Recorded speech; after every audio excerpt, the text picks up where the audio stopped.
উনি জানেন ওনার নিজের ছবি দিয়ে মিছিল করলে জনগণ সরি টু সে জুতা মারবে, আর ছাত্র জনতা সরকারকে রক্ষা করবে না। এটা বাস্তব কথা। শেখ হাসিনা একবার মোদির রূপে, একবার ট্রাম্পের রূপে, কি আনসারের রূপে, এরকম উনি ফিরে আসতে চান। নতুন উপদেষ্টা হিসেবে যাদের নিয়োগ দেওয়া হয়েছে গত 15 বছরে দেশের জন্য তাদের কি কি অবদান আছে, এমন প্রশ্ন সমন্বয়ক হাসনাত আবদুল্লাহর। এবং একটা খুব কঠিন কথা কিন্তু সে বলেছেন যে সরকারকে নিরাপত্তা দিতে শিক্ষার্থীরা বারবার রাস্তায় নামবে না, তাদের সরকারের হয়ে বারবার তারা কথা বলবে না। কোন কথার প্রেক্ষিতে হাসনাত এই কথা বলেছে আমি জানি না, তবে আমি যেটা আজ করতে পারি যে এই নতুন উপদেষ্টাদের নিয়োগটা হয়তো মনোপুত হয়নি। তো আমি তো প্রথমেই বললাম যে এটা একান্তই এটা প্রধান উপদেষ্টা এবং রাষ্ট্রপতির ব্যাপার। তো ওনারা কি বিবেচনায় এটা করেছেন এটা আমার জানা নাই। তবে হাসনাত যে কথাটা বলেছে এটা সঠিক। আমি ডাক্তার জাহিদ ভাইয়ের যে বক্তব্য সেই সূত্র ধরেই বলি যে এই সরকার পপুলার সরকার, জনগণের সমর্থন পুষ্ট সরকার। এটা একেবারেই সত্য কথা। তো সেই পপুলার সরকার আনপপুলার হোক বা জনগণ তার বিরুদ্ধে যাক, নিশ্চয়ই সেটা আমরা চাবো না বলেই তো আমরা সম্পর্কটা রাখতে চাই। এখন এই বারবার সরকার এই যে ষড়যন্ত্রের মধ্যে পড়ছে, আপনার বিভিন্ন রকম ষড়যন্ত্র ডালপালা মেলে, এই যে শেখ হাসিনা আপনার পতনের পরে তিনি ভারতে গিয়ে আশ্রয় নিয়েছেন। তিনি তো ভারতের আশ্রিতা এখন, এবং সেখানে রাষ্ট্রীয় প্রোটোকলের মধ্যে থেকে ভারতের রাষ্ট্রীয় পৃষ্ঠপোষকতায় বসে তিনি ভারতের একটি আধা সামরিক বাহিনীর সেফ হাউসে বসে তিনি ফোন করে বাংলাদেশে তার কর্মীদেরকে উস্কানি দিচ্ছে এই সরকারের বিরুদ্ধে ষড়যন্ত্র করার জন্য। তো এখন ভারত সরকার এই ব্যাপারে বক্তব্য আমরা কিন্তু জানি না। 2 দিন আগে অবশ্য শুনেছি যে ভারত সরকার শেখ হাসিনাকে বাংলাদেশের প্রাক্তন প্রধানমন্ত্রী হিসাবেই জানে বা সেই হিসাবে ট্রিট করছে, কিন্তু শেখ হাসিনা কোন প্রোটোকলে ওখানে আছেন এটা কিন্তু ভারত সরকারও বলে নেই, বিশ্ববাসীও জানে না। যাই হোক, যেটা আমি বলছিলাম যে ওখানে বসে উনি ষড়যন্ত্রগুলো করছেন। এই একবার 15ই আগস্ট বলা হলো সবাইকে ঢাকা, আওয়ামী লীগের সবাইকে ঢাকায় আসতে, ছাত্র জনতা রাজনৈতিক দল সব নেমে গেল। আপনার এই যে কি জুডিশিয়াল কু করার একটা ষড়যন্ত্র হলো, সবাই নেমে গেল।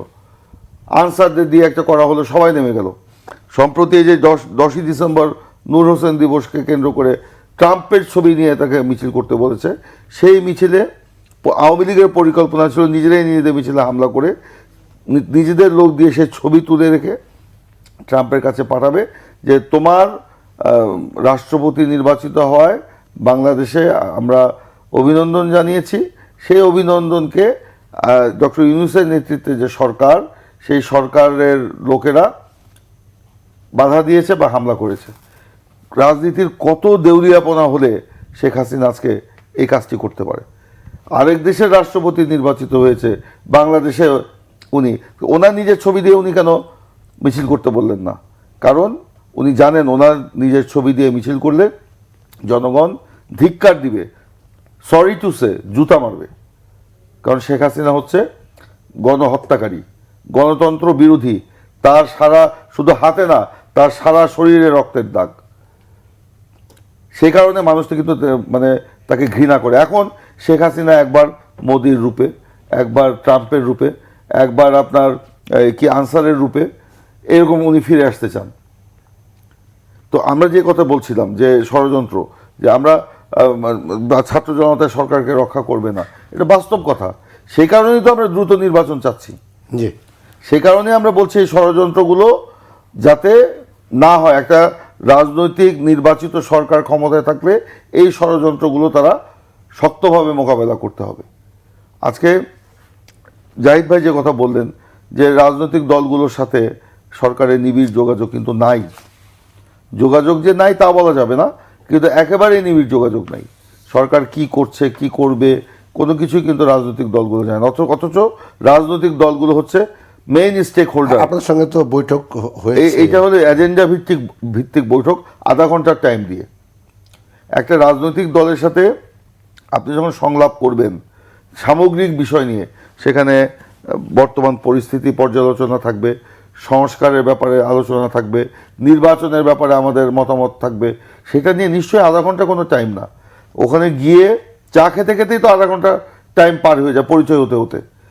তো এইটা আমি মনে করি যে দীর্ঘমেয়াদী সংলাপ অবশ্যই দীর্ঘমেয়াদী দীর্ঘ সময় প্রথমেই উচিত ছিল সরকারের, প্রথমেই ওত নেওয়ার পরেই উচিত ছিল রাজনৈতিক দলগুলোর সাথে এই ডায়লগগুলো ওপেন করা এবং ডায়লগের মধ্য দিয়ে আপনার একটা ঐক্যমতে নিয়ে আসা। তাহলে কিন্তু ওই রাজনৈতিক দলগুলোর সাথে আপনার যে মানে মতের বিরোধ বা যে না জানা এগুলি কিন্তু থাকতো না।